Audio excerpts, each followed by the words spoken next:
Hi, I'm Dr. Randy Bach, and I'm honored tonight to have a guest with me, Mr. Jeff Cohen from MA for Fair Elections. And he is helping us kind of clean up the voter rolls. You know, it's a funny thing. I don't know, if you want to, I don't know, rent a car or something like that, you need to have ID. They need to, check your record. You have to be a certain age. You know, they want to know to whom they're lending their car.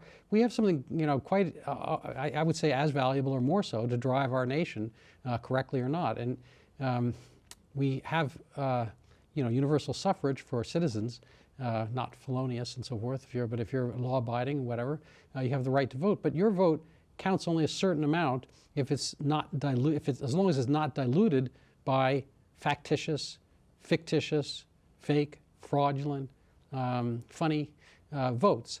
And every time somebody pretends to be an actual voter, that is potentially, even if they're aligned with you, that's diluting the power of your vote and your voice. So stockholders, if you have shares of Apple, you get to vote on what Apple does. And I don't happen to own any shares of Apple. I don't get to. So you're a shareholder of a great organization called the United States of America, or in this case, state of Massachusetts and or municipalities. But I would like to, with that preface, have Mr. Cohen explain what is the organization, how do we find it, what's it there for, and how bad actually is the problem, say, in Massachusetts? Sure. Let me give you a little bit of history, if I might, first. We started off as a group that was collecting signatures for voter ID to get it on the ballot in November of this year. We ultimately failed. That was last fall. At that point in time, we were the Massachusetts group. Massachusetts MA, the number 4, fairelections.org is our website. And that group was a very small group at the time. It was only 8 or 10 individuals that were the main core of the group, and then we managed to get a bunch of volunteers to help us out collect signatures. And that group grew significantly. Once that initiative failed, we didn't collect enough signatures. Our group has now grown to about 80 or 90 people that we invite to our weekly Zoom calls on Wednesday evenings. Mm-hmm. And that Massachusetts for Fair Elections group, we focus on a wide variety of different election integrity issues, including cleaning up the voter rolls. We are going to get back on the voter ID team, voter IDs, get it on the ballot in 2026.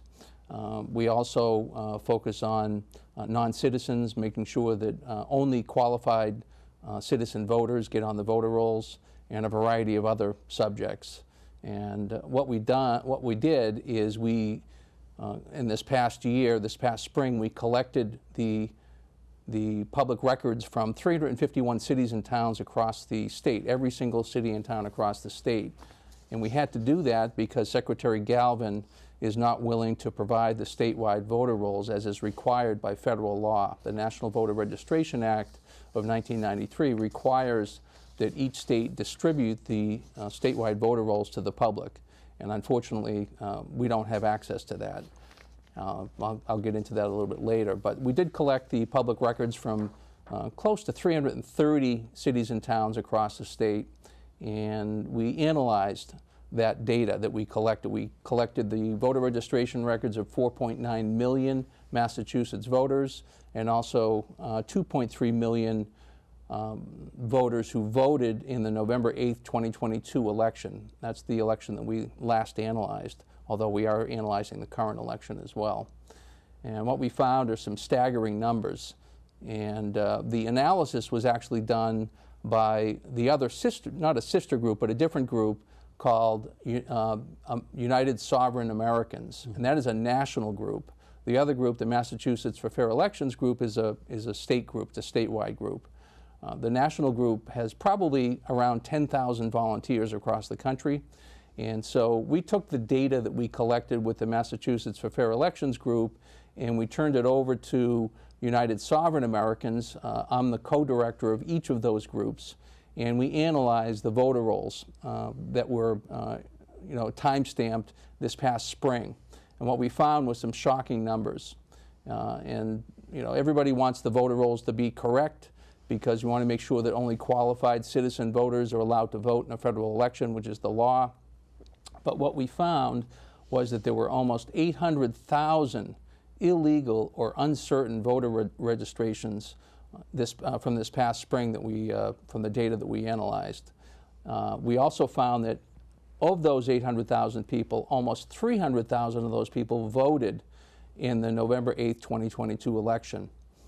And in addition to that, we found that there were almost 88,000 more votes cast than voters who voted in the November 8th, 2022 election. Say that one more time. Almost 88,000 more votes cast than voters who voted in the November 8th, 2022 election. That's kind of blowing my mind a little bit. You're saying at the end of the day, they totaled up, there's two of us in this room, right? So if we counted how many people are in this room, it's 2. So we do that, and then we submit it, we have this video, but then tomorrow somebody says, oh, there were actually 3 people in the room, or 2.5, or something like that. Explain this to me. What does that actually mean? Well, it's all state-provided data. This data was all collected from the Secretary of State's office, the vote totals, and also from the individual cities and towns via it was state data given to the city and town clerks that we collected through those public records requests, and that's the data that was analyzed. So the information is irrefutable. Now, the backdrop of all that is that federal law only allows for an error rate of less than 1 in 125,000 ballots in error in order for an election to be lawfully certified. So the election that took place in November 8, 2022 was unlawfully certified. It should not have been certified because of the huge number of errors that exceed the federal guidelines. Yeah, so I play tennis. I was playing doubles a while ago, and I was running back. I was in the back, and I was running back and forth, and I was getting this play and that play. And I'm not saying a great tennis player, but for this one point, I was a great tennis player for 5 minutes or 2 minutes, whatever it was. And there was one guy, he was playing net, and it never went to him. And then finally, the ball went to him, and he slammed it right at his own feet. And this is a whole line, like you had one job just to get that slam. It seems to me the Secretary of State has this one job, which is to, be the governor, not the state governor, but to govern this electoral process and to keep things sacrosanct. I mean, he might argue that he's, keeping track of business records and all that kind of stuff, but it seems to me you have one job, which is to ensure the sanctity of the democratic process. And it seems not only a matter of ignoring it, but is there some kind of complicity? I mean, what's the actual sentiment going on by people allowing this kind of thing to carry on? Well, I think the people in power just don't want to change it. I mean, let's face it, it's a certain party that's under control right now, in control of the state, I should say. And they don't want to change things. And first, I must say that I'm a volunteer with United Sovereign Americans and not a spokesperson. I had to get that out. But it's a very bad situation. I think part of the problem is, the main problem is that the statewide voter rolls are not accessible to the public. And towards that end, the Massachusetts for Fair Elections group, again, MA, the number 4, fairelections.org is the website. Yep. And we actually sued Secretary Galvin for failing to provide the statewide voter rolls as is required by federal law. And this lawsuit took place in U.S. District Court in Boston. And this case has precedence because there have been lawsuits filed, or were lawsuits filed, in the state of Maine, state of South Carolina, and the state of New Mexico. And all of those were resolved within the past 3 to 6 months, some of them very recent, especially South Carolina.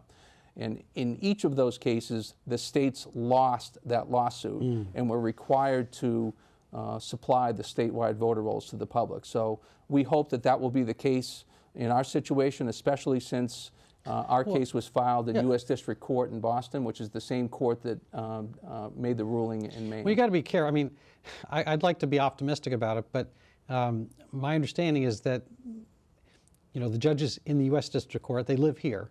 They didn't come from Mars or someplace else. They are of the political milieu, and they may very well have been appointed by people who agree with the basic sentiment. So, good luck, and I mean that. And as a matter of fact, just for any of my friends who might be listening to this, we're going to be having a fundraiser at my house. So that's a disclaimer to help this organization, because I feel very strongly about it. There's an old expression, everybody complains about the weather, but nobody does anything about it. We've been complaining about fraudulent elections. I see over and over again. I was actually doing a video cast with a gentleman from Brazil just minutes before we arrived here today, and the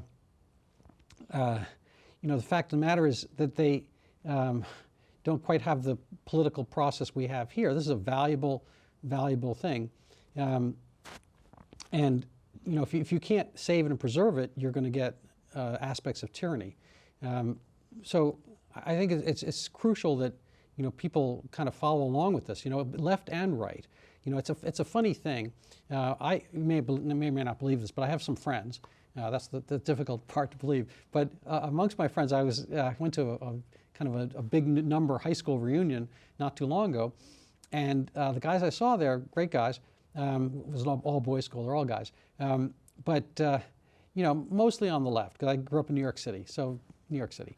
And at various points, we're talking about, election fraud and whether there should be voter ID. And my friends, but they're not pushing it. They're not pushing it. They don't, they say, yeah, it's really kind of, that is kind of unsavory. And in the last election, I'm sure you know that Ms. Harris won only in states that did not have voter ID. I saw that. So she didn't win any states where there's voter ID. And, a lot of things, Trump won a lot of the states that didn't have voter ID. He won, there are certain Democrat kind of run states that he won, but the Senate votes went the other way. There were very, very close elections in Wisconsin, and Arizona, and so at any rate. And Pennsylvania went one way, but the others went the other way. And, the votes kind of trickle in. You have this vote washing report summary, and we're not going to be able to show it here, but maybe we can put it up as a slide. But in California, there's total injections. We're not talking about drugs here. Total deletions of almost more than 1 million each. Total Correct. Changes over time, 2 million in the 2020 general election. That's by my math, that's 4 years ago, right? Correct. So these are big numbers. It dwarfs the numbers in Pennsylvania. I know California has more people, but not that many more people. There's only 23,000 injections in California and 70,000 in Illinois. So California has 1 million injections of votes. And again, the numbers are bigger in California, it's bigger, but just that number alone is what, 50 times bigger than in Pennsylvania, when the population is not 50 times bigger than Pennsylvania. First of all, what is an injection? What's a deletion? What do these changes mean? And does this show that people are watching the system or not? We certainly are watching the system. United Sovereign Americans is watching it nationwide.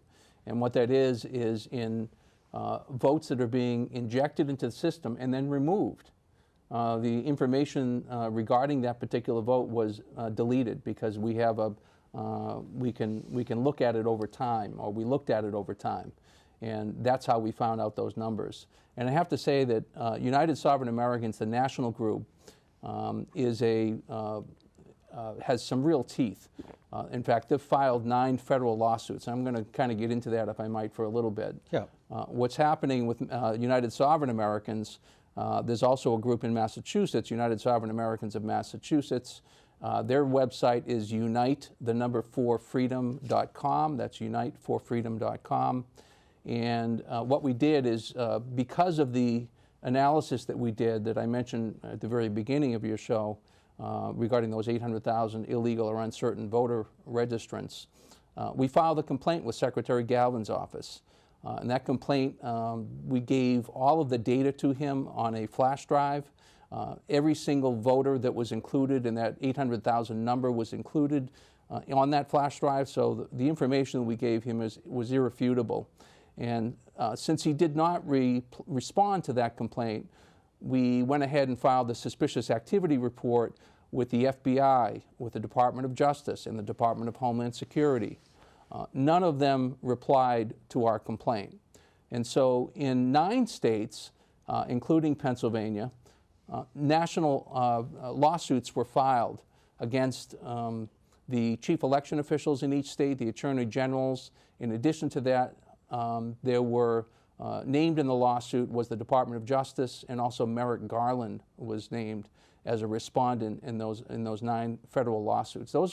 Election law is civil rights law. And so when these individuals fail to respond to a complaint or a lawsuit, their official immunity is stripped, and they could be held personally liable for not correcting the problems that exist within our voting system. The voting system is completely messed up, as everybody knows. I think everybody feels it, but we actually have the data to prove it. And those 9 federal lawsuits are writs of mandamus that were filed, essentially telling the chief election official in each state to do their ministerial duties of making sure the election is conducted lawfully. And unfortunately, that's simply not the case across the country. In fact, in just 20 states, United Sovereign Americans has exposed over 29 million either illegal or uncertain voter registrations, and also 10 million of those people voted in the November 8th, 2022 election. Keep in mind that the federal permissible error rate is 1 in 125,000 ballots in error. So clearly it surpassed that number by many thousands of percent, and that election should never have been certified. Which one? The November 8th, 2022. We're doing a similar analysis to this past election. It's going to take a while to get the data because we have to get it from each individual city and town for now. So what got you interested in this? After the 2020 election, I knew that something was amiss. And so I did. Well, you're the only one who thinks that, right? Not exactly. There's a lot of people that feel that way. There's a lot of mistrust in the election system. And this is not a partisan issue. This is a bipartisan issue, a bipartisan problem that we all need to address. And we need to have trust in our election system. Without that, we have no country. And so it's the job of the citizens at this point to make sure that that happens. And that's exactly what we're doing. Well, it's the job of the citizens, and it's also the responsibility of the courts, and it's the responsibility of the federal government. And we have an interesting system here. We have federalism, which actually sort of means the opposite. So we have the federation of states. When 30-second history lesson, when we were formed, we were the United States of America. A state is considered a sovereign nation. And so we have the Secretary of State now, which has nothing to do with U.S. states, it only deals with foreign states and foreign actors. So the title of our country was United States of America. We were amalgamated for the purpose of self-defense, easier to make a perimeter around everything, and to allow interstate commerce. And so a little bit kind of like what the EU had, did, a few hundred years later. They're trying to make a zone for easy travel between, but those are still ostensibly states. I mean, France is not Germany, although they can travel easily anyway, and they share some defense and whatnot, but they still remain states. So the concept we had individual states, more than 30 seconds, I apologize, but the issue and the difficulty in a sense with the election law is each state is totaling its own stuff in its own way. And they're totaling their own votes in their own way. And so if you have a federal system, and federalism is basically any powers not enumerated in the Constitution to the federal government revert to the states. So we get to do X, Y, and Z, but every now and, so if a state wants to ignore, every time I vote, they've gotten used to me in a sense. Every time I vote, they say, name and address and so forth. I just take out my driver's license. I'm like, right here. And they're like, oh, we don't need that. I'm like, odd. You want to know my name and address, but, anyway, it's just a funny thing. So the states do have the liberty to be as lenient as they want, correct? Massachusetts can remain a no voter ID state forever. And so even if you clean up the voter rolls, people can still, if they know somebody else is not showing up, if they know that Jeff Cohen is in Aruba right now, and he's probably not going to vote, somebody can come up and be you for any purpose. You're absolutely right. And I think the easiest way to look at the election system is that there are 3 parts to the election system, 3 main parts. 1 is the voters, 2 is the votes, and 3 is the counts. The voters to give an analogy, the voters stand behind a bank vault door. And the only people that are allowed through that bank vault door are those individuals that are qualified citizen voters. And once you allow one non-qualified person through that bank vault door, you've contaminated everything else downstream. Right. So you can't trust the counts, you can't trust the votes once you let people that don't belong into that bank vault. Yeah, so there's certain aspects. It's an economic principle called tragedy of the commons. I don't know if you're familiar with that. So, this is why a condo works better than just a rental place. If everyone just rents, nobody has ownership of the common areas. So the landlord's going to take care of it. So you leave trash in the hallway, the landlord's going to take it. If you have a condo, everybody owns it, and everyone's property value depends on everyone doing the right stuff. And so, speaking of Aruba, we were in a timeshare not that long ago, and it's just a funny ethos there, that people are much more careful about everything that's going on. It's much cleaner, people are happier, and they're polite to each other, they come back every year, they have ownership. But the tragedy of the commons is such that if you don't have mutual ownership of an area, it's kind of left to waste. It's somebody else's problem. And I think the disparity here is that we all vote, and we've kind of throw that in. We don't really know if it ever gets counted because it has to be anonymous in a sense. And so we don't really know what happens. We don't know if my vote was the one that did this or this, because there's thousands or millions of votes, so forth. But it's kind of a interesting process, where we have to kind of take this back and show that it has ownership for people, that they're losing something if they dilute their own vote. The election system, the entire election system, is a problem, the way it's set up right now, because right now we know that the voter rolls are a mess. I just gave you some numbers, 29 million in just 20 states, voter registration. Voter registrations, they were illegal or uncertain. The voting system, between the voter registration records, the mail-in ballots, they have no chain of custody, and also the voting machines. The voting machines are actually not properly certified under federal law. The entire election system was classified as part of our critical national infrastructure by former President Obama. And in doing that, the election system has to be held to a much higher standard, similar to guarding the nuclear launch codes, for instance. And so you need to have auditability for the entire election system. There's no way to audit the mail-in ballots.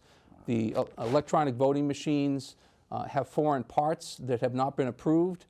So these electronic voting machines do not comply with federal law. So yes, the states can create their own system for elections, but they must follow federal law, existing federal law. And the two main laws that are in the system, in the federal system, are the 2002 Help America Vote Act and the 1993 National Voter Registration Act. One of our CEOs of United Sovereign Americans, Harry Haury, is his name, H-A-U-R-Y, actually helped write the 2002 Help America Vote Act. And so he's intimately familiar with these laws. And so we know that there's non-compliance going on, and we're attempting to fix it, and we will fix it. We'll either fix the system and force the election officials to comply with federal law, or we will hold them personally accountable. And I don't think they want to go that route. Well, let's hope so. I mean, there are ways of doing this. It's there's a Latin expression, ultra vires, which looks like ultra vires, which means outside your strength. So a policeman is totally indemnified if he makes a false arrest based on a mistake. If he shows up at 32 Glendale Road and it should have been 23 Dale Glen Road, and he makes havoc and whatever, it's an honest mistake, whatever.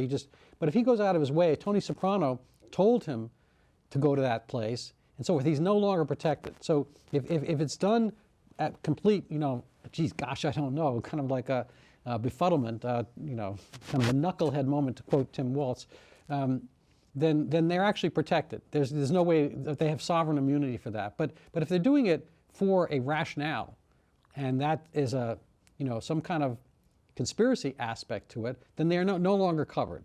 And then you can tap into their personal. This is covered in the Sherman Act, but probably elsewhere. I'm not a lawyer, but my understanding is that if you act outside your strength, of what you're endowed to do as a police officer or a state officer and so forth, and it becomes, you know, some type of cabal for whatever reason. Maybe it's just politics, you know, maybe it's just being part of the party, and that's what the party wants. If it's not what's in the best interest of the state, then you're mismanaging it, you're misgoverning. I think what you're kind of referring to is under color of law, performing their, and essentially they're using their position to certify elections illegally, I should say. Yeah, it's a strong arm tactic of sorts. So we just have a couple minutes left.